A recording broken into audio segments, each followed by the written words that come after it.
Award is the latest installment of our special tennis series, Beyond the Baseline. World number 18, Grigor Dimitrov, talks to Mike Fox about his recent run at the China Open and why the fan support means so much to him. Grigor Dimitrov is seen as one of tennis's bright young lights, and despite this early exit at the Shanghai Masters, his performance in Beijing earned him a lot of praise, where he narrowly lost to Andy Murray in the final, and now the Bulgarian is hoping to build on that strong performance.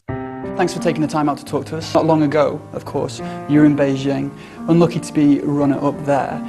That was only a few days ago, and it wasn't that. It was quite close, and now you're in Shanghai.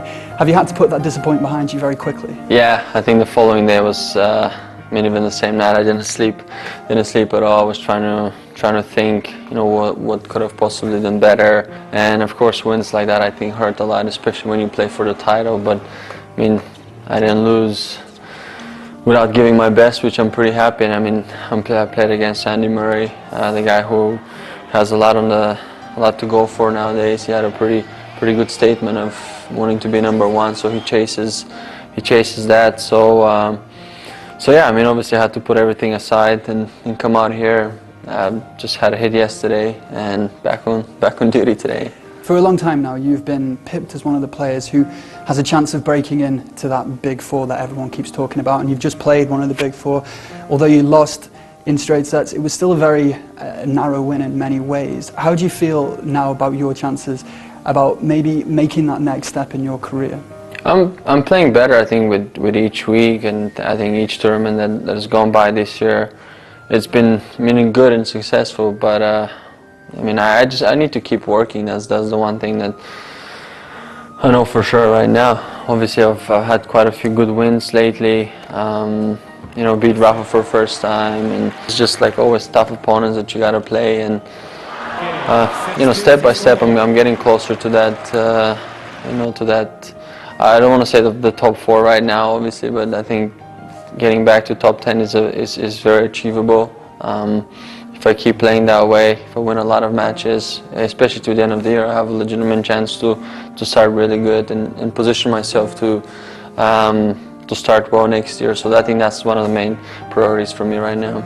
Away from the court, I've seen you in action in Beijing when you gave a sort of a fun day to some of your fans that I haven't seen that done before. You were signing autographs and things like that for a lot of your fans. Possibly you give more interaction to your fans than a lot of the players that I've seen.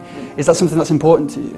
Yeah, I've said it many times before. Without the fans make us sometimes, like you come out there on a court and maybe you're not feeling at your best, but all of a sudden they have this poster like with the win that you had, one of your biggest wins or something like that, and that cheers you up. So I always try to give as much as I can. It's never easy when you have to play the same day, and it's kind of tough to always just go and sign and take pictures. So every time I can give, I'm always happy to, and the fans are happy, see those smiles. It's just everything, and knowing that they appreciate you, and I appreciate them too. But back at home in Bulgaria, you are now the most successful male tennis player that the country's ever had. Does that put any pressure on you at all, or do you just enjoy having that status? Yeah, for sure, I'm enjoying it, but I'm far from what I want to achieve. So it doesn't put pressure on me at all. I'm always happy. I'm proud to be Bulgarian. I've said that before. But yeah, tennis. I think tennis also is growing a lot in Bulgaria.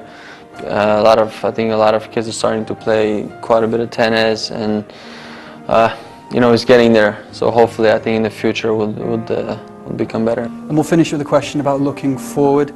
No one can predict the future. However, what's realistic for you, and what do you think you can achieve next season? Next season is, right now it's too far to think about. I like to set myself short-term goals right now. To the end of the year, there's 4 tournaments to play. If everything goes well and I'm playing good tennis, why not end up at top 10, and then start from there next year, see where it takes. I wish you all the best with that. Thank you very much. Thank you.